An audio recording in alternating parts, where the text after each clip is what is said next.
종합대TV 시청자 여러분 안녕하십니까. 2020년 11월 24일 오후 3시 반입니다. 이 코로나 때문에 마스크를 쓰고 진행하는 것을 양해해 주시기 바랍니다. 두 사람 중에 한 사람만 마스크를 쓰면 된다고 생각했습니다. 오늘 아주 귀한 손님을 모셨습니다. 퓰리처상을 2차례나 받은, 그리고 30여 년 동안 미국 언론, 그 중에서도 특히 워싱턴 백악관에서 취재를 하셨던 우리 강형원 선생을 모셨습니다. 이렇게 나와주셔서 대단히 감사합니다. 감사합니다. 제가 알고 있는 강형원 선생에 대해서 간단하게 설명드리겠습니다. 전북 고창 출생이시고요. 중학교를 졸업하고 가셨죠? 아닙니다. 1학년 때 갔습니다. 중학교 1학년 때 부모님을 따라서 미국 가서 미국 로스앤젤레스에서 공부를 하시고 UCLA 졸업하시고 로스앤젤레스 타임스, 그 다음에 AP, 로이터, 이렇게 사진 기자로 일하시면서 미국의 심장부, 아니 세계의 심장부를 봐야 되겠습니다. 워싱턴 백악관 출입을 또 10년 이상 하시고 퓰리처상 2번 받으신, 그러니까 미국 언론의 한복판에 계셨던 분이니까 이야기거리가 참 많을 것 같습니다. 우선 우리 요새 뭘 하시고 하는지부터 조금 강 선생님께서 본인을 좀 소개해 주십시오. 예. 예.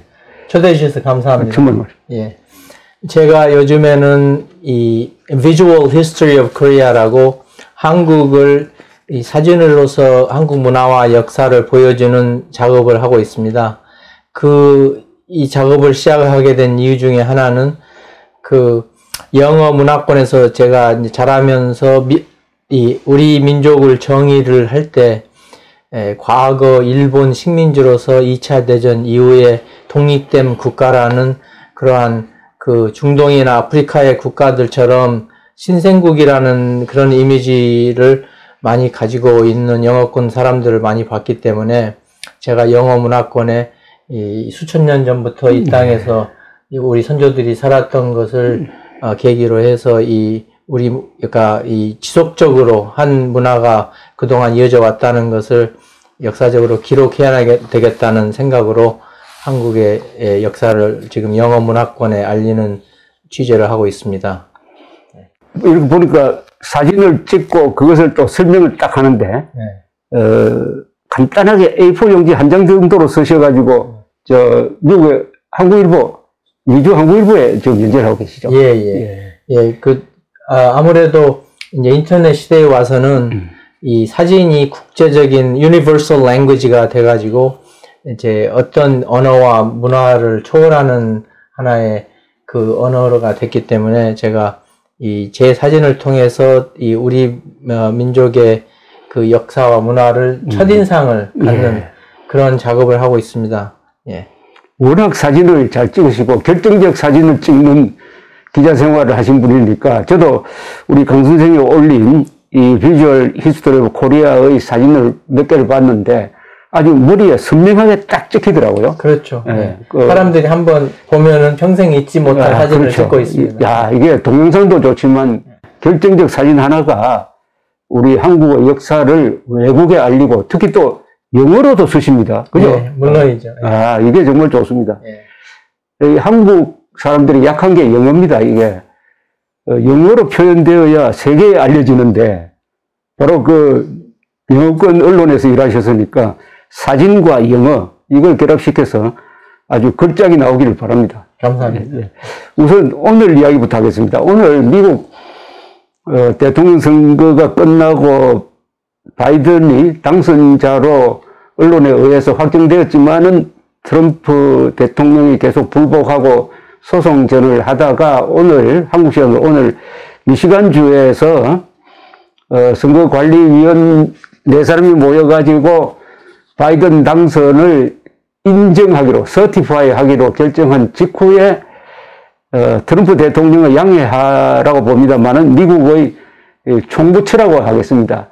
제너럴 서비스 어드미니스트레이션, 이 부서에서 바이든을 대통령 당선자로 인정하고 앞으로 정부 인수인계에 협조하겠다라고 함으로써 사실상 트럼프 대통령이 이제 승복한 거죠. 당연하죠. 사실상 승복한 거죠. 예. 본인은 물론 앞으로 소송 계속 하겠다고 했지만은.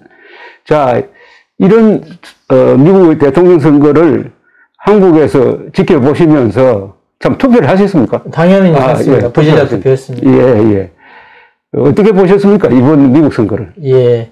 첫째로 오늘 발표가 중요한 것이 2000년도에 그 고 후보하고 부시 후보하고 그렇죠.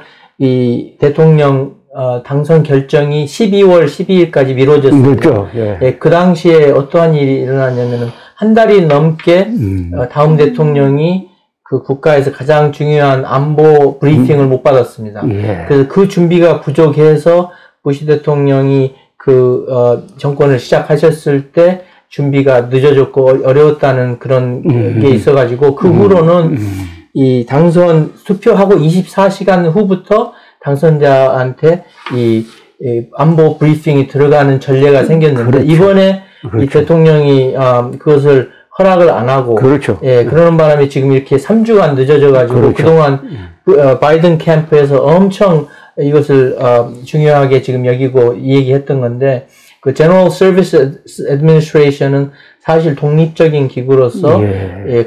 자체 판단에 의해서 이 결정을 하는 그런 구조입니다. 예.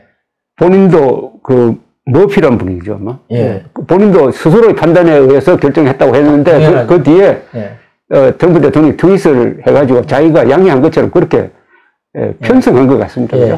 글쎄, 이제 미국 정서로는 제가 benefit of the doubt이라는 말이 있습니다. 예. 그 말은 상대가 무슨 말을 잘못하더라도 의도는 옳았을 거라는 그런 좋은 취지의 상상 들어주는 건데 그런 과정에 있어서 대통령이 단어 선택을 잘못하고 말을 잘못했을 때 보통 이 언론에서도 그걸 너그럽게 봐주는 관례가 있었는데 지난 2016년 선거 때 그것을 악용한 후보가 이 트럼프 후보입니다.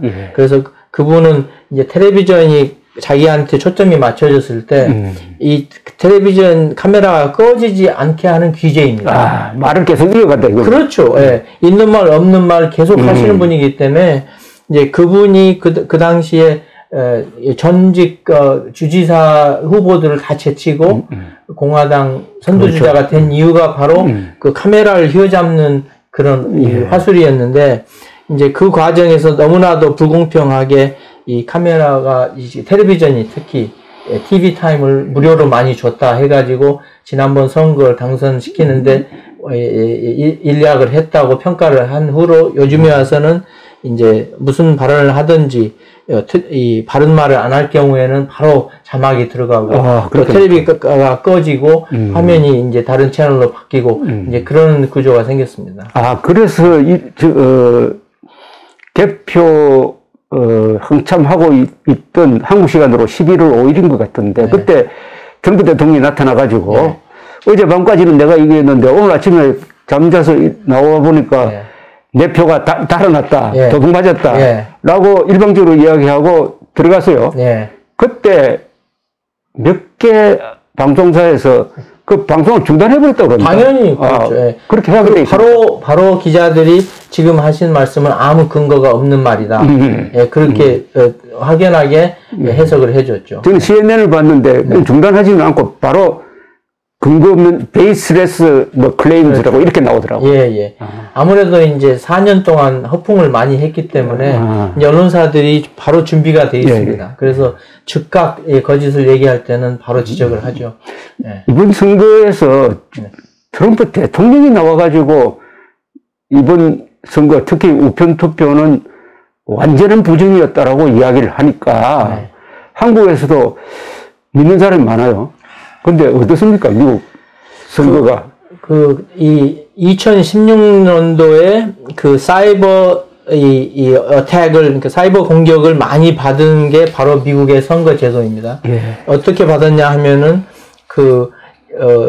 그동안 소위 아무런 근거가 없는 그런 이야기들을 이름도 없는 언론사를 인터넷상으로 만들어가지고 많은 스토리들이 트위터나 소셜 미디어를 통해서 트위터나 그 페이스북을 통해서 나왔는데 그 당시에 그 미국에서 그거에 유권자들이 많은 영향을 받았습니다. 그래가지고 이 민주당에 대한 악성 루머도 많이 나오고 특히 힐러리 후보에 대해서 나쁜 이야기도 많이 나오고 그래서 그 후로 지금 현직 대통령 재임 시절에 그 Cyber Security and Infrastructure Security Agency라고 CISA라는 기구가 생겼습니다.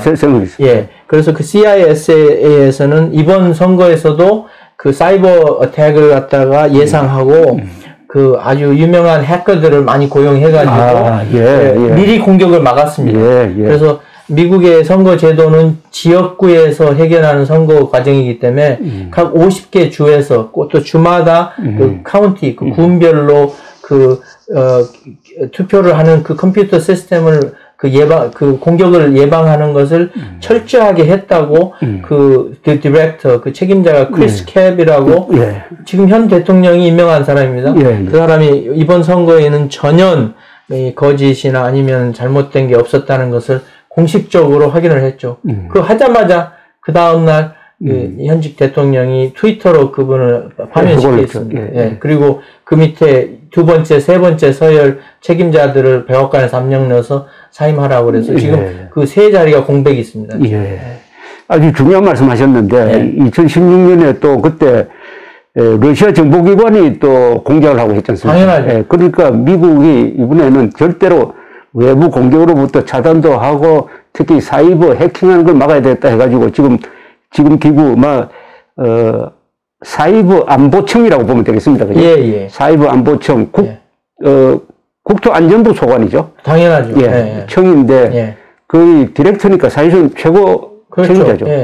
이 사람이 크리스 크랩스라는 사람이 트럼프 대통령이 계속 이 선거 부정을 이야기하니까 자기가 직접 단 한 표도 뭐 틀린 게 없다. 이런 식으로 아주 단정적으로 반박을 했죠. 그렇죠.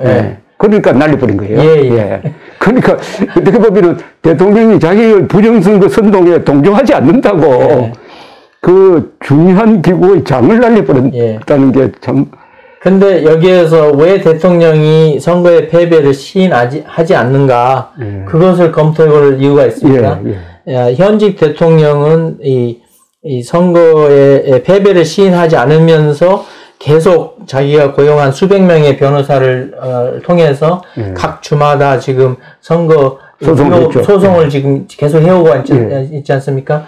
그 과정에서 이 자기 지지자들한테 후원금을 보내라고 하는 그 노력은 날마다 하고 있습니다. 그렇습니까? 근데 이제 후원금 보내라는 이메일에 파인 프린트가 밑에 가느다랗게 써 있는 게 이 후원금의 60%까지는 이 그동안의 선거 유세 빚을 갖다 갚는 데 쓰겠다 그렇게 되어 있습니다. 그러니까 이분은 이것이 사업수단으로 계속 이 성금을 받아야 되는 입장이기 때문에 이 선거를 갖다가 패배를 시인 안 하고 있는 게 자기의 그 세법에 맞는 그런 과정이라고 하겠습니다. 장사가 되는 거네요. 그렇죠. 이분은 대통령이 되고 나서 엄청 돈 많이 벌었습니다. 자기를 보호하고 있는 경호원들이 골프장에 와서 잠을 자면 그 방세를 갖다가 자기 골프장에 방세를 국가에 청구해서 수입을 올리는 그런 일을 많이 하고 있습니다. 그런데 이게 불행하게도 말입니다. 미국의 이 페이크 뉴스가 한국에 들어와 가지고 한국 사람들 중에서 상당수가 트럼프가 부정선거로 억울하다. 바이든이 부정선거로 당선됐다고 하면서 특히 이제 그런 걸 계속 내보내는 유튜브가 많아요. 미국도 마찬가지죠. 마찬가지죠. 이런 것 때문에 정신이 혼란에 빠진 사람들도 많은데 미국의 지금 언론 환경이 최근에 많이 바뀐 모양이죠. 바뀐 것보다 더해졌다고 할 수 있죠. 원래 트래디셔널 미디어는 미국의 주류 언론은 그 항상 편집 과정을 거치는 과정에서 첫째 1차적으로 기자가 누구 한 사람의 얘기를 그대로 받아들이지 않고 어떤 내용이든지 직접 자기가 보지 않은 내용은 그 two independent sources 그래서 세 군데에서 그것을 확인해 줄 때 이걸 사실로 여기는 그런 과정을 거쳐서 이 사실을 판단을 해서 편집 과정을 거쳐서 나오는데 이제 인터넷 시대에 와서는 소위 그렇게 그런 그 검증이 되지 않은 뉴스를 내보내는 그렇죠. 그런 언론사들이 많이 생기는 바람에 독자들이 그 트래디셔널 미디어, 기존 그 언론사를 확인 안 하고 봤을 때는 그렇죠. 잘못 읽을 수가 있습니다.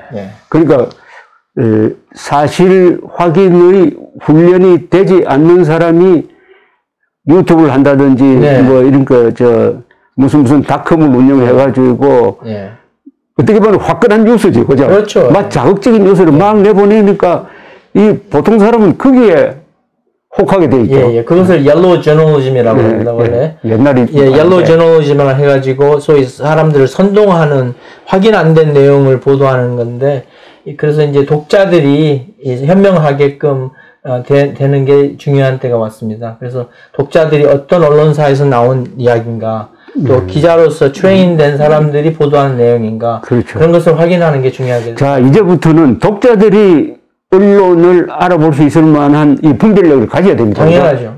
이거 어렵게 됐습니다. 지금. 왜냐하면 저도 워싱턴 포스트나 뉴욕타임즈나 AP 기사를 보면은 아주 공정하게 쓰고 이 사람은 이렇게 주장했다, 저 사람은 주장했다, 이러니까 읽는데 별로 재미가 없어요. 그죠? 그런데 이런 매체는 한편으로 딱 단정을 해가 나가잖아요. 그죠? 거기 뭐 틀리든 맞든. 거기에서 이제 critical thinking이라고 그 비평적인 시각으로 읽으면서 이 말을 헤드라인하고 내용이 맞는가. 그렇죠. 또 그 내용을 백업하는 어떠한 내용들을 쓰는가. 그걸 읽는 사람이 알아서 읽어야지 됩니다. 자, 한국에 이게 심각한 문제입니다. 그러니까 선동하는 매체가 한국에도 많이 생겼는데 그걸 듣고 있으면 화끈하니까 믿어버려요. 그러나 사실이라는 것은 그렇게 화끈하지 않거든요, 보통. 애매한 상태가 많죠, 그죠? 그렇죠. 점점 취재를 하면 확실해지지만은. 그런데 이 정통 언론은 사실 확정 단계로 갈 때까지 그 과정이 있는데 이 과정에서 여러 사람 만나고 하는 이걸 보통 독자들은 참고 읽어주지를 않는 거예요. 그렇죠. 먼저 단정하고 싶고. 그런데 한국에서는 이런, 어떻게 보면 트럼프 지지층에서는 이 하나의 미신인지 확신이라는 게 있는데, 미국의 주류 언론, 예컨대, 통신사로 말하면 AP고, 뉴욕타임스, 워싱턴 포스트, CNN은 항상 트럼프만 때리니까 믿을 수 없다. 오히려 이 대한 언론, 이게 더 믿을 수 있다 하는 그런 생각을 가지고 있는데 어떻습니까? 미국의 민주주의가 위대한 것은 미국의 자유 언론이 있어서입니다. 그렇죠. 자유. 그 자유 언론이 독자적으로 이 정권이 하는 일을 평가를 하고 지적을 해줄 때 민주주의가 완성이 되는 거거든요. 그래서 그 자유 언론의 역할에 대해서 대통령 그분도 뉴욕타임스에 자기 기사 나오는 걸 너무 좋아하는 사람이에요. 그렇죠. 뉴욕타임스에서 요구하는 인터뷰는 항상 응해주고 그런 사람이면서도 겉으로는 자기의 내용을 조금이라도 지적을 하면은 그렇게 선동을 해서 잘못 얘기를 하고 그러는데 이건 독자들이 알아서 그걸 봐줘야 됩니다. 왜냐하면 그 언론의 역할을 제대로 할 때 비평적인 이야기를 하는 거니까요. 제가 방송을 할 때 뉴욕타임스에 따르면 이렇게 하면은 당장 무슨 이야기가 들어오느냐 하면 뉴욕타임스 인용하지 말라고 그거는 트럼프를 욕만 하는 매체다 이렇게 이야기를 하는데 지금 말씀하신 대로 워싱턴 포스트 유명한 그 밥 우드워드 기자, 워터게이트 특종한 기자가 트럼프 대통령하고 18번을 인터뷰를 해가지고 레이즈라는 책을 냈잖아요. 그죠? 그럼 트럼프가 벌써 주류 언론을 그렇게 존중해준다는 겁니까? 그것이 미국의 소위 지성인들의 기준이니까. 그렇죠. 그런데 한국 사람들이 이게 미국 언론을 잘 모르는 게 미국 언론은 사설을 통해서는 우리는 민주당을 지지합니다. 공화당을 지지합니다라고 밝히잖아요. 그죠? 그러나 사실 보도는 정확하게 하잖아요. 그렇죠. 그러니까 opinion and editorial page, op-ed page라고 그러는데요. 그 사설란하고 이 편집부하고는 그 벽이 높습니다. 서로 왔다 갔다 하지도 않고. 그러니까 CNN, 워싱턴 포스트, 월스트리트 저널, AP, 로이터, 뉴욕타임즈는 사실에 대해서 오보는 하지 않잖아요. 그렇죠. 않습니다. 절대 안 합니다. 오보를 하면 반드시 고쳐요. 수정을 하는데 지금 한국의 일부 국민들이 의존하고 있는 이 언론은, 비정규 언론은 오보를 하든 말든 고치는 법이 없고 오히려 계속 정보화해서 루머를 생산하니까 우리가 미국의 주류 언론을 불신하다가는 이번처럼 아주 큰 낭패를 본다, 이런 이야기를 하고 싶습니다. 미국의 주류 언론은 미국의 역사의 첫 페이지를 쓰는 아주 중요한 소스입니다. 그렇습니다. 그거에 근거해서 모든 정상적인 대화가 이루어지고 이 정책이 결정되기 때문에 그걸 무시하면 안 됩니다. 미국의 주류 언론, 뉴욕타임스, 워싱턴 포스트, 이런 신문을 저는 위대한 언론이라고 보는데, 당연하죠. 아마 세계에서 이렇게 좋은 신문이 많이 나온 데가 없죠. 로스앤젤레스 타임스, 그죠? 옛날에 우리가 꼽았던 중요한 신문이 로스앤젤레스 타임스, 워싱턴 포스트, 뉴욕 타임스, 보스턴 글로브 같은, 지금은 없어졌죠. 크리스찬 사이언스 모니터 같은, 뭐 이런 신문이 바로 미국을 지켜내고, 이번에도 결국은 트럼프 대통령을 다운시키고 미국 민주주의를 지켜낸 힘이 여기서 나온 거 아닙니까? 당연하죠.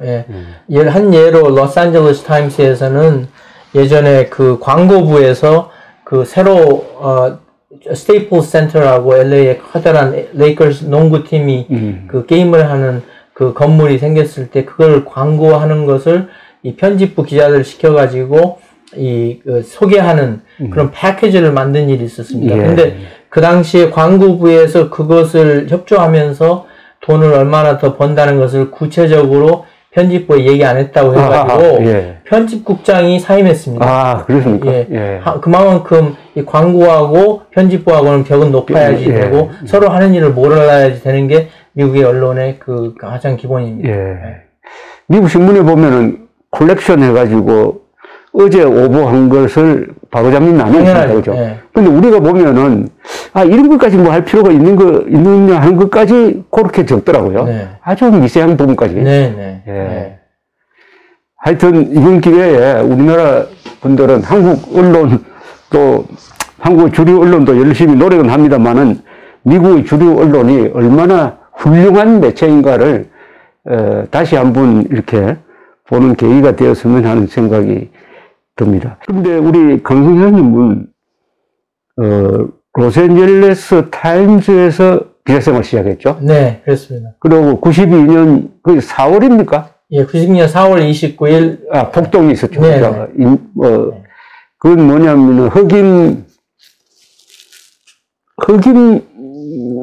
흑인을 폭행한 경찰관을 무죄로 한 데 대한 반발이었죠. 그렇죠. 그러니까 미국의 법 구조에서는 유죄 무죄를 따지는 게 아니라 유죄냐 아니면 유죄를 성립 못했냐. 그래서 acquit이라고 합니다. 그래서 이 흑인 운전자를 폭행한 경찰들의 폭행죄로 재판을 받은 과정에서 검사가 충분하게 이 배심원들을 설득시켜서 unanimous, 그러니까 만장일치로 유죄 판결을 못 받아냈다는 것에 대한 울분을 이제 이 폭동으로 그게 전환이 돼가지고 LA가 폭동이 4월 29일 날 터졌는데 그게 이제 불똥이 이제 미주 한인한테 많이 튀겼죠.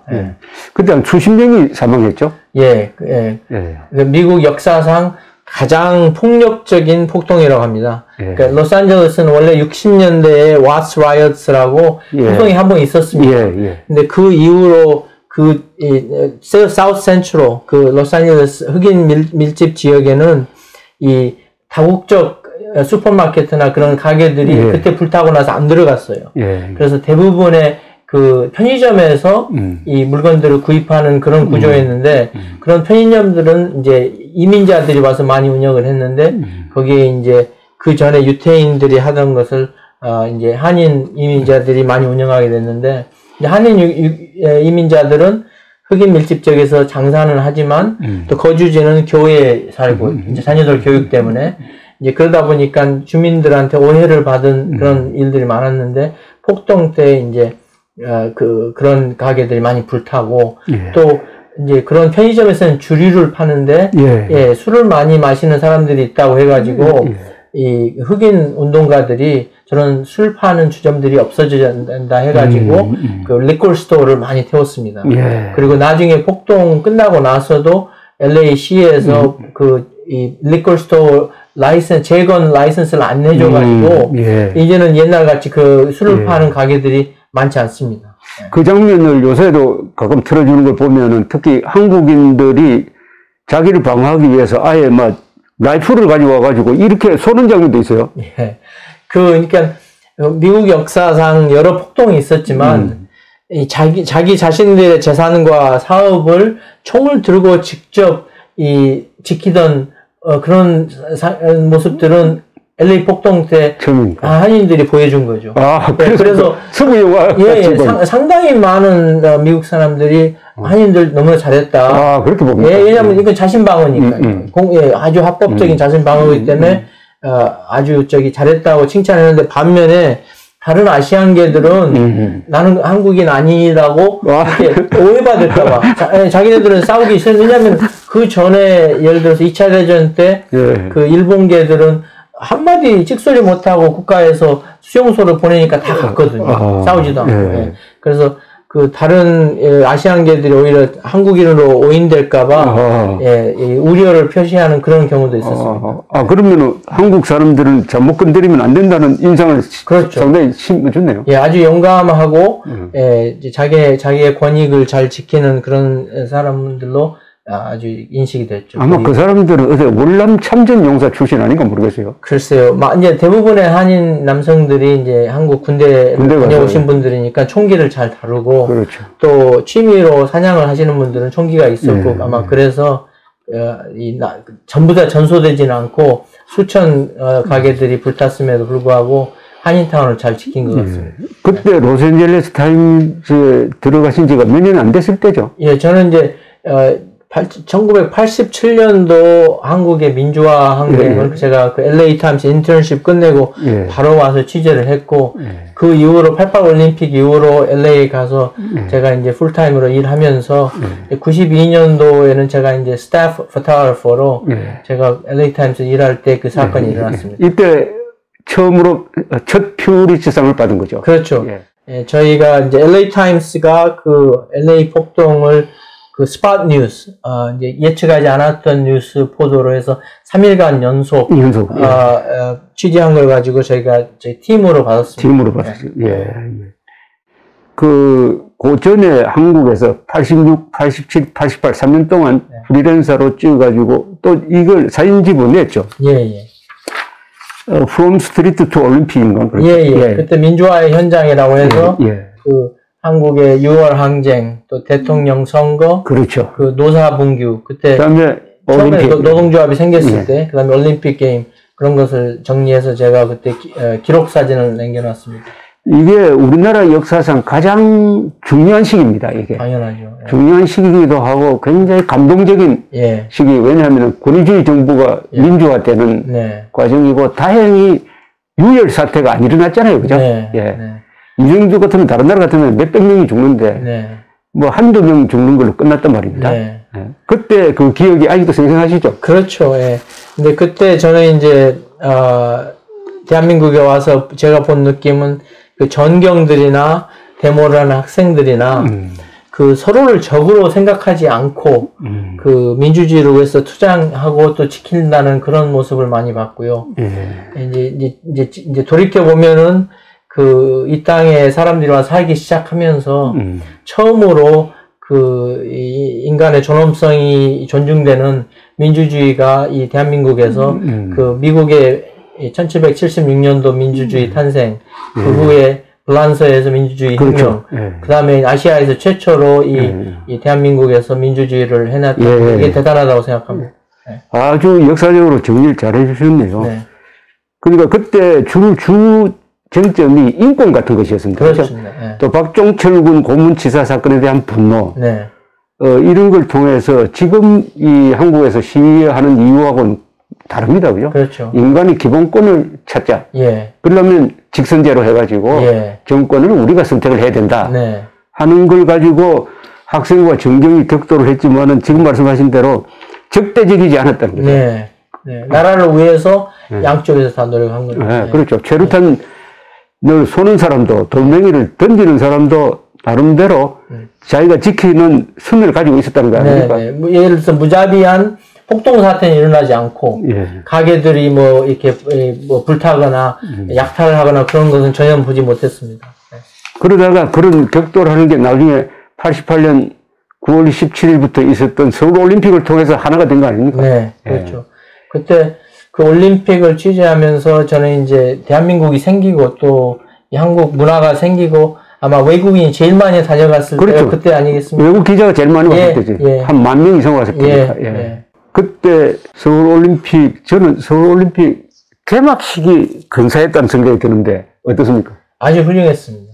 이제 그 수천 년의 문화를 단 하루 저녁에 다 배울 수 있어요. 압축적으로 해서 보여줘서 아주 잘했다고 생각했어요. 그때 이 코리아나가 부른 노래가 핸인핸드거든요. 핸인핸드가 브레이킹 다운 더 월.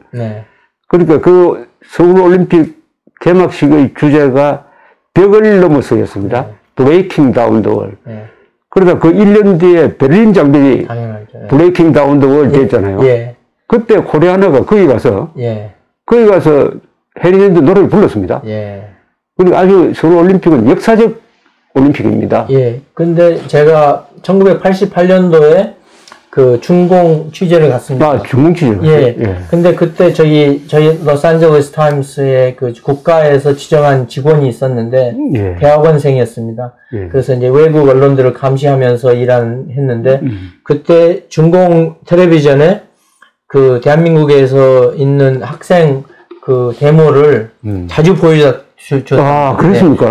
근데 이제 그 중공 정부에서는 학생들한테 민주주의는 이렇게 문란하고 문란하다.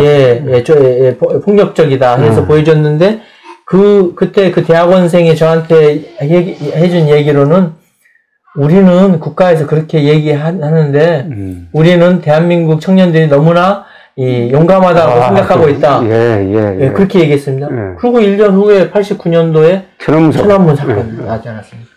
그러니까 그 민주주의를 우리가 중공은 수출한 결과가 됐습니다. 물론 천안문 사건은 맞고 진압이 됐는데 그와 비슷한 게 이 서울 올림픽이 동구 소련의 붕괴와도 관련이 있거든요. 왜냐하면 그 사람들도 서울 올림픽 중계를 봤단 말입니다. 그때 이게 10몇 년 만에 처음으로 온전한 올림픽이 이루어졌으니까. 그렇죠. 이 헝가리, 뭐, 폴란드, 이 동독 스포츠 강국인데 자기 팀이 오랜만에 나왔으니까 얼마나 바뀌었습니까? 그런데 완전히 거지 국가로 알았던 서울이 이렇게 근사하구나 하는데 충격을 받았다는 거 아닙니까? 그게 89년에 무너지는데도 일조를 했다는 이야기 들었습니다. 그러니까 이 영어 문화권에서 대한민국을 겨우 1948년에 건국된 국가로만 정의를 한다는 게 그게 저는 너무나 억울하다고 생각합니다. 그렇죠. 이 수천 년 동안 동질적인 문화와 언어를 유지해온 민족인데 어떻게 20세기에 생긴 일본 식민지에서 독립한 국가로밖에 얘기 못하는가? 또 그렇게 생각하는 사람이 많기 때문에 우리 이 강 선생께서 지금 비주얼 히스토리 오브 코리아를 통해서 이미지 오브 한국이죠. 코리아, 한국을 보여주는 결정적 사진들을 계속 찍고 계십니다. 그리고 거기에 설명을 붙이고 또 영어로도 이렇게 같이 설명을 하니까 요게 이제 완성이 되면은 세계 사람들이 요거만 딱 보면은 한국에 대한 정확한 인식을 갖게 되겠네요. 그렇죠.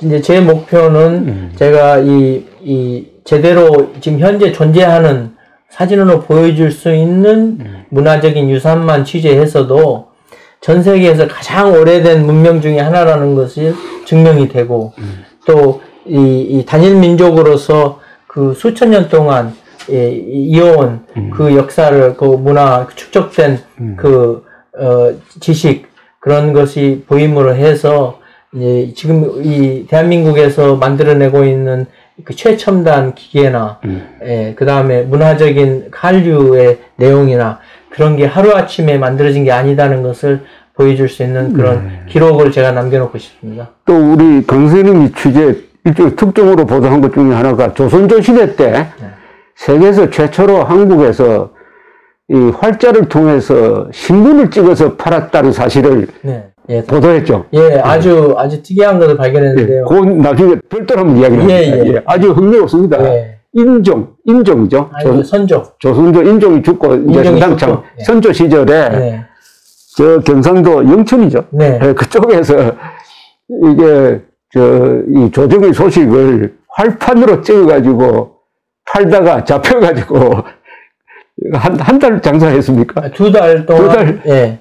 2달 동안 찍었다가, 석 달 동안 일간지를 갖다가 개간했답니다. 네. 그러니까 이게 세계 최초의 상업신문입니다. 네. 그런데 불행하게 이어지지 못했어요. 네. 그 선조가 조금 너무 좀 그런 판단을 해서, 요 이야기는 나중에 하면은, 하여튼 우리, 기자가 이야기하니까 참 편하네요. 자, 그 다음에 이제 백악관 이야기를 좀 해 주십시오. 네. 백악관에서 몇 년부터 근무를 하죠? 1997년부터 제가 워싱턴 근무했습니다. 그러니까, 네. 백악관, 어떻게 봅니까? 그러면, APA 백악관? 그러니까 저는 이제 AP 통신이 세계에서 제일 큰 지국이 워싱턴에 있습니다. 예, 예. 그래서 제가 그 AP 통신 사진부 책임자로 97년에 스카우트 돼서 그때부터 이제 거기 취재를 제가 데스크를 갖다 지휘를 했는데 그때부터 백악관 출입을 했습니다. 예. 그러니까 2000 몇 년까지 하셨죠? 제가 2012년에 톰슨 로이터 토론토 지국으로 발령날 때까지 워싱턴에 계속 있었습니다. 그러면은 이제 취재 대상이 되었던 분이 클린턴, 부시, 그 다음에 오바마 대통령. 세 분입니다. 예, 그렇죠. 우선 백악관을 취재하고 출입하는 데는 아무래도 인원 제한이 있죠. 네. 인원 제한이 있겠는데, 우리가 흔히 백악관 하면은 기자회견 하는 장면이 나와요. 그죠? 예. 그 백악관의 기자회견, 특히 대통령 기자회견은 어떤 식으로 이루어집니까? 이제 백악관에서는 매일매일 그 다음날 대통령의 공개 일정이 기자들한테 나옵니다. 비공개 일정은 이제 백악관 직원들한테만 가고, 그런데 이제 백악관에서 이제 기자회견을 이제 한다고 그러면은 거기에 이제 등록된 소위 hard pass 홀더라고 해가지고 백악관, 실수로 들어다닐 수 있는 기자들만 들어갈 수 있고, 이제 다른 기자들은 미리 신청해서 들어가고 그렇게 합니다. 예. 그동안 세 분을 겪어보면은 미국 대통령이 기자를 대하는 태도가 어떻습니까? 예, 첫째로 진지하죠. 아, 진지합니까? 왜냐면은 이 국민이 알 권리를 대변해서 물어보기 때문에 기자를 기자로 보지 않고 자유언론의 대표로 보기 때문에 진지하게 항상 존중을 해주네. 존중하고, 근데 트럼프는 안 그렇더라고요. 싸움을 하더라고요. 이 사람은 원래 정치인 출신이 아니고, 원래 이 사람의 특기는 텔레비전에서 엔터테인먼트를 하는 사람입니다. 예. 그래서 자기는 어떠한 이야기를 해서든지 그 텔레비전을 사로잡는. 그렇죠. 시청률을 높여야 되니까. 예. 그 역할을 하는 귀재이기 때문에, 이제 사실에 근거한 대화보다는, 흥미 위주로, 그 자리에서 듣고 웃을 만한 이야기로, 말을 막 만들어내서 하는 경우가 있습니다. 미국 대통령 기자회견 할 때 미리 누가 질문을 하라든지 이런 식으로 스케줄을 안 짜죠? 그러지 않습니다. 대신에 백악관, 이제 화이트하우스 코레스폰던스 클럽이라고, 거기에서 나름대로 이제 서열이 있습니다. 그렇죠. 그래서 이제 통신사, 일간지, 잡지, 그런 순서대로 해가지고, 이 서열 순서대로 물어봅니다. 예를 들어서, 거기에서 가장 오랫동안 취재했던 기자들한테 발언권을 먼저 주고. 그 할머니 기자 한 사람이 있잖아요. 예, 헬런 타마스라고. 지금은 안 하죠. 돌아가셨습니다. 그분이 항상 첫 기회를 줬죠. 왜냐면 고참이니까. 그 소속이 어디 있죠? UPI였습니다. UPI였습니까? 그 참 근사한 장면이던데. 그분이 하신 말씀이 나는 대통령을 인간으로서 존경하지 않지만 대통령의 직위를 존중한다. 그랬습니다. 그렇죠. 그런 자세로 임하는 거죠. 민주주의에서 그 대통령이 가지고 있는 그 역할을 존중한다 이 말이죠. 근데 대통령이 손든 기자를 지명할 때 이름을 부르더라고요. 다 이름을 아는 모양이죠. 그렇죠. 그래서 기자 수가 많은데 그거 다 외웁니까? 이제 공개적으로는 그렇게 보이지만 저희가 이제 비공개적으로 대통령하고 만날 기회가 있습니다. 아, 그러니까. 예, 그래서 백악관에서 이제 피크닉도 하고 파티도 하면서 기자들 불러서 사적으로 비공개로 서로 친분을 쌓기 때문에 얼굴도 익히고 이름도 익히고 그럽니다. 예. 그럼 제일 처음 이제 상대했던 분이 클린턴인데 클린턴은 어떤 사람입니까? 그분은 자기가 굉장히 똑똑하다고 생각하는 사람이에요. 그래서 사실 그분이 탄핵받은 것도 묵비권 행사했으면 아무 문제가 없었던 상황이었는데 맞다. 자기가 이제 변호사 공부를 했다고 생각하고 무슨 부적절한 관계 뭐 이런 표현을 쓰죠. 그렇죠. 그래서 본인의 그 말을 잘못해서 크게 당하신 분이죠. 그런데 그분이 대통령 된 게 40대 아닙니까? 그죠? 네. 지금 봐도 아주 옛날 그 현직 때 보니까 너무나 젊고 또 여자들로부터 인기가 있겠더라고요. 당연하죠.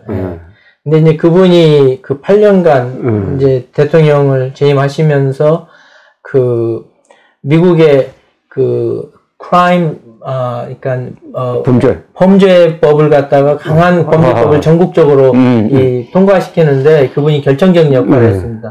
그래서 3번이라도 경범이라도 유죄 판결을 받으면 그 감옥에서 오래 못 나오는 그런 스리스트를 할까 혹시? 예, 그게 이제 여러 가지 이유가 있는데 첫째로 미국에서는 이 사설 이 교도소들이 많이 생겼습니다. 그래서 그 사설 교도소를 하는 기업들이 그 이 감옥에 죄수들이 많이 늘어남으로 해서 큰 사업이 되는 과정에 이 일조를 하신 겁니다. 네. 근데 그 과정에서 너무나도 많은 흑인 젊은이들이 감옥에서 못 나오는 그런 결과가 나와가지고 그 내용을 정리한 책이 2016년도 유세 때 나왔습니다. 나왔습니다. 그래서 그 책을 읽은 상당히 많은 젊은이들이 특히 흑인들이 그 전에 오바마 대통령을 2번이나 당선시킨 유권자들이 2016년도에 투표를 안 한 사람이 너무 많습니다. 그렇습니까? 그래서 그 결정적인 이유 때문에 힐러리 후보가 2016년에 대통령이 안 됐다고 분석이 나왔습니다. 네. 미국에서 지금 감옥에 있는 사람이 한 200만 명 되죠. 숫자가. 우리나라는 참고로 5만 명입니다. 힐러리 다음이 이제 부시인데 아들 부시죠. 저는 부시 대통령 보면은 그 사람 뭐 이라크 전쟁이라든지 이런 거는 좀 무리였다는 생각이 들지만 인간 부시는 참 좋아지던데요. 어떻습니까? 예, 그분은 제가 가까이서 뵐 기회가 많았었는데 그분은 이 친구하기는 너무나 좋으시고 그렇습니까? 예, 아주 인간적으로 사람들을 갖다가 이렇게 뭐라 그러죠? 친근하게 하시는 아주 좋은 성격의 소유자이십니다. 근데 그분은 이제 어려서부터 아버지께서 성공한 정치인이었기 때문에 그 아버지의 후광으로 본인이 컸다고 해서 인정을 많이 안 하고 있는데 아주 인간적으로는 상당히 좋으신 분입니다. 그리고 한때 좀 빗나가기도 했지 않습니까? 그렇죠? 그러다 부인 만나가지고 어떻게 보면 리본한 측면이 있죠. 젊었을 때 이제 술을 좋아하셔가지고 술을 많이 드셨는데 이제 그 후에 술을 끊고 대통령 재임 기간에 술 한 방울도 안 드셨습니다. 어떻게 보십니까? 저는 아버지 부시가 참 과소평가된 분이라고 보거든요. 그분이 신사고, 그 다음에 특히 동부 소련이 무너질 때 그 관리를 잘했잖아요. 또 이라크 전쟁에, 1차 발포전에서도 이겼잖아요. 그러다가 재선은 못했단 말입니다. 그래서 재선 못했기 때문에 아들이 대통령이 될 수 있지 않았을까요? 미국에서 이제 네임 레커니션이 중요하거든요. 이름이 알려지는 게 중요한데 당연히 아버지의 이름을 덕을 얻어서 그 아들 부시 대통령이 그 덕을 봤죠. 좀 아쉽기도 하고. 근데 이제 그 아들 부시 대통령은 그분이 또 이 텍사스에서 그 상당히 중요한 건데 그 미국에는 프로 야구단들이나 그렇죠. 그 프로 스포츠 스테디움을 많이 만듭니다. 근데 그 만드는 과정에서 이분이 본인의 이름을 잘 알려가지고 새 야구장을 짓는 과정에서 그분이 이제 돈을 많이 벌었어요. 텍사스 레인저. 그렇죠. 텍사스 레인저. 구단주였죠. 텍사스 레인저. 아직 월드 시리즈에서 우승 못했죠. 2011년에 센트루이스 카디널스하고 붙어가지고 우승할 뻔하다가 아쉽게. 아무튼 근데 그 그 야구장을 짓는 과정에서 이분이 그렇죠. 돈을 벌어서 그걸 미천을 해서 주지사가 됐죠. 주지사 된 후에 대통령이 됐습니다. 예. 네. 한국에는 부시를 좋아하는 사람이 많은데 다만 부시 대통령이 있을 때 이 이라크 전쟁을 과연 했어야 되느냐 하는 것은 지금도 미국에서 쟁점이죠. 네. 그때 소위 대통령은 부시였지만 부통령이 체이니 부통령이었거든요. 예, 예. 근데 체이니 대통령이 미국 역사상 가장 강력한 역할을, 권력을 가졌던 부통령으로 평가를 받는데 그분이 주도하셨던 전쟁 계획에 그대로 따라. 그렇게 봅니까? 네. 예. 이 영화가 하나 있는데 체이니 부통령을 다룬 영화가 하나 있어요. 네. 바이슨가 하는 영화. 예. 아주 재밌게 봤습니다. 예. 근데 조금 더 거슬러 올라가지고 클린턴이 이제 르빈스키 스캔들로 해가지고 인턴 하던 여자 르빈스키 해가지고 하원에서는 탄핵 소추안이 가결되었고 상원에서 이제 부결되잖아요. 네. 요때 또 퓰리처상을 받았더라고요. 예. 어떻게 해서 받은 겁니까? 그때 이제 저희 AP통신에서 그 클린턴 리빈스키 스캔들을 이제 계속 제가 취재 지휘를 했고 편집을 했기 때문에 예. 저희가 이제 팀으로 그 부분을 필로스를 받았습니다. 예. 특별히 결정적 사진이 있습니까? 여러 사진이 있죠. 여러 사진이 있습니까? 네. 예. 근데 르빈스키라는 여자는 요새 결혼했습니까? 결혼 못했습니다. 이제 그분이 이제 돌이켜 보면은 인터넷 시대의 첫 번째 표적이라고 볼 수 있죠. 인터넷 시대에서 가장 댓글이나 욕을 많이 먹은 사람 중에 하나로. 예. 그런데 이 클린턴 대통령이 현직에 있을 때 그런 좀 지저분한 사건으로 그렇게 코로나로 몰리면은 대통령 직무를 과연 수행할 수 있느냐 하는 생각이 들던데 그걸 어떻게 견뎌냈는가 하는 생각이 듭니다. 글쎄요, 미국의 백악관은 대통령은 한 사람이지만 일은 스태프들이 다 합니다. 예. 그래서 그 대통령 주변에 유능한 이 스태프들이 있었기 때문에 그분하고는 관계없이 클린턴 기간 동안 미국의 경제가 굉장히 부강했고 나름대로 나라가 잘 돌아갔습니다. 클린턴 때 범죄도 상당히 줄었죠. 네. 범죄도 줄고. 인플레이션을 컨트롤했습니다. 그렇죠. 네, 8년 동안. 큰 뭐가 없었어요. 네. 예. 근데 힐러리 클린턴은 가까이서 보니까 어떤 사람입니까?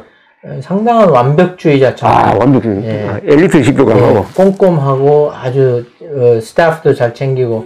제가 그때 고 대통령이 이제 당선 시 유일하다고 봤기 때문에 백악관 기록부에 사진 부서가 있는데 거기에 제가 들어갔습니다. 그 이후에 그때 있을 때 와가지고 이 직원들도 챙겨주시고 아주 그때는 직원이었어요? 예, 백악관 제가 포로 스태프로 있었습니다. 잠시. 몇 년 동안? 그때 한 1년 정도 있었어요. 백악관에도 근무를 하셨습니다. 예. 백악관 사진 포토 오피스라고. 포토 오피스. 예, 대통령 사진관이네. 기록 부서입니다. 그럼 대통령 가까이서 상당히 많이 찍었겠네. 그런데 클린턴은 너무 똑똑해서 좀 거부감이 생긴다는 사람도 있더라고요. 클린턴 힐러리 클린턴. 예. 글쎄요. 근데 자신감이 부족한 사람들은 그러겠지만 일반적으로 대화해보면은 말이 통하는 분이니까. 자, 그런데 2001년 9.11에는 9월 11일에는 어디에 계셨어요? 예, 저는 그때 9.11 버지니아 집에서 제가 그날 쉬는 날이었는데 아침에 펜타곤이 폭격받았다는 소리 듣고 바로 나가서 그때 그날도 펜타곤 9.11 공격받은 걸 제가 취재했습니다. 펜타곤? 비행기가 펜타곤의 5벽 중에 하나를 뚫고 들어가고 그렇죠. 있습니다. 아주 저공비행으로 왔을 때죠. 그러니까 5층 건물인데 그 건물이 수도고 건물이거든요. 그래가지고 이 비행기를 갖다가 이렇게 흡수해버렸습니다. 충격으로. 그렇습니까? 그래서 바깥에서는 이 파괴가 많이 안 보이는데 안에 들어가면은 엉망으로 돼버렸어요. 거기서도 수십 명이 죽었죠. 많이 죽었습니다. 그 현장에 도착해서 딱 느낌이 어떤 느낌이 듭니까? 미국이 전쟁을 습격받았구나 그 느낌이 있었습니다. 왜냐하면 바로 펜타곤 국방부인데 국방부에 헬리콥터가 계속 두고 군인들이 총 들고 나와서 지키고 있었으니까요. 사실 미국 본토가 공격받은 건 처음입니다. 그러니까 2차 대전 때 진주만. 그렇죠. 그럼 본토는 아니니까. 그러니까 하와이도 미국 영토니까. 진주만 공격 이후로 첫 공격받은 거예요. 이 9.11 테러는 텔레비전으로 중계되고 그 타워에서 막 떨어지는 것까지 다 중계되고 가장 사진에 많이 기록된 사건이죠. 그렇죠. 예. 이제 디지털 시대에 와서 저희 사진기자들 옛날에 세 사람의 일을 한 사람이 합니다. 예, 그래서 이제 암실 작업이나 이제 캡션 쓰는 거나 사진 편집을 한 사람 1인 3인 역을 하기 때문에 엄청나게 이 생산력이 올라가서 저희가 일을 많이 할 수 있습니다. 자, 9.11 테러 났을 때 이제 많은 사람들이 일단 위기 때는 미국 사람들이 지도자 중심으로 모이잖아요. 그죠? 네. 그때 부시 대통령이 또 근사한 연기도 하고 또 그 며칠 뒤에 보니까 내셔널 카세드랄입니까? 거기서 또 이 기도회도 하고 해가지고 미국 사람들이 딱 단결하는 게 느껴지더라고요. 그렇죠. 그러니까 National Cathedral of Washington이라고 해서 거기는 그 종교 구분하지 않고 이제 국가적으로 모여서 이 기도를 드리는 곳인데 거기에서 명령서를 하셨죠. 그래서 이제 미국 사람들은 이런 게 굴복 안 한다고. 그러니까 그 위기가 있을 때 대통령이 지도력을 보여주는 게 미국의 대통령의 역할이고 그 역할을 잘 수행했다고들 평가했죠. 우리로서는 조금 이런 아쉬운 점이 있어요. 부시 대통령이 등장해가지고 북한 핵 문제를 해결하려고 했는데 갑자기 9.11 테러가 나고 그다음에 아프간 전쟁, 이라크 전쟁으로 확대되니까 관심이 글로 가버렸어요. 그래서 핵 문제 해결에 집중하지 못했습니다. 그게 우리로서는 좀 아쉽다는 생각이 들어요. 그런데 대한민국 문제를 꼭 미국한테 해결해달라고 기대하는 것이 제 생각에는 그렇게 적절하지 않다고 생각합니다. 그렇죠. 한반도에 있는 일은 한국 사람들이 해결하는 게 옳다고 생각하고 미국에서는 어디까지나 그 전 세계의 모든 상황을 주시하고 지키는 역할을 하고 있기 때문에 현상 유지 이상의 기대를 미국한테 못한다고 합니다. 아주 정확한 아주 뼈아픈 충고를 하셨는데 우리가 과거처럼 약한 나라도 아니고 그죠? 당연하죠. 북한의 50분에 드는 경제력을 가지고 있고 인구는 2배나 되고 하는데 미국 보고 핵 문제 해결해 달라느니 주한미군 빼갈까 겁을 낸다는 게 이게 참 말이 안 됩니다. 그리고 미국 입장에서는 북한이 핵을 가짐으로 해서 중공이나 러시아 영향권에서 벗어난 오히려 그쪽을 새 군대로 떼어놓은 역할을 그런 결과가 돼버렸기 때문에 그 미국에서 나서가지고 이것을 빨리 해결할 이유가 없다고 봅니다. 그것도 좀 한국 사람들이 잘 모르는 그러니까 지금 북한에 있는 핵의 제1차 타격 목표는 남한이겠지만은 북경도 되잖아요, 그죠? 그렇죠. 그러니까 중국이 북한을 어렵게 생각한다? 그러면 북한이 상당히 중국으로부터 독립적인 위치에 서게 된다. 그러면 미국으로서는 중국이 주적이니까 북한이 우리 편이 될 수 있다라고 생각할지도 모른다는 얘기입니다. 그렇죠. 단 한 가지 정책 결정으로 해서 예를 들어서 북미하고 이렇게 외교를 쳐버리면은 그런 문제가 더 해결되지 않겠습니까? 그렇죠. 그래서 결국 우리를 지킬 사람은 우리밖에 없다라는 것을 주로 해야 되고 핵 문제 나올 때마다 설마 김정은이가 속였느냐라는 생각, 그리고 미국이 가만히 있겠느냐 이러면서 자기는 잘 먹고 잘 사는 것만 생각하니까 이게 계속 북한에 끌려가는 이런 조금 뭡니까 살찐 돼지처럼 행동하고 야윈 늑대 같은 북한한테 떨어먹히는 존재가 되어 있다는 걸 아주 근사하게 비판을 하셨습니다. 자, 부시 다음이 이제 오바마 대통령인데 오바마 때도 취재를 하셨습니까? 그러니까 부시 대통령 마지막에 2007년도, 2008년도에 세계 그 금융위기가 오지 않았습니까? 그때 이 부시 정부에서 행정부에서는 이 의회한테 이 큰 기업들이 넘어지지 않도록 도와달라고 하는 그 역할을 할 때 그때 제가 제일 먼저 취재했었는데 그때 이제 재무부 장관하고 그 미 연방 은행장 그다음에 뉴욕 연방은행장들이 세 사람이 그 순서로 금융위기가 왔다고 발표를 할 때 제가 그 자리에 있었습니다. 근데 그때 이제 1930년대 불황을 연구하신 연방은행장이 그 상황하고 똑같은 일이 일어나고 있다고 하는 바람에 굉장히 무시무시한 사건이 된 거죠. 예. 이제 거기에서 이제 요즘 학자들은 자본주의에서는 이게 항상 correction, 항상 이렇게 cyclical해서 바뀌고 또 내려갔다 올라갔다 하는 게 있어야 되는데 그걸 예방해서 미국에서 더 이상 자본주의가 진행되지 않도록 방해를 했다고 평가도 하시는 분이 있는데 아무튼 그때 부시 행정부에서 엄청난 노력을 해가지고 공황을 안 오게 한 것만 사실이죠. 예. 그때 부시가 리더십을 발휘해가지고 만든 게 G20회의 아닙니까? 그렇죠. 그게 또 한국이 들어갔더라고요. 예. 근데 부시 대통령이 이명박 대통령을 상당히 서로 좀 잘 통했다는 느낌이 듭니다. 근데 한국의 경제적인 위상이 미국에서 무시할 수 없을 만큼 컸기 때문에 누가 대통령이든 미국에서 한국을 인정하는 그런 시대가 왔습니다. 그렇죠. 그런데 한국 사람들은 아직도 우리가 옛날 약속한 것처럼 착각하는 경향이 있죠.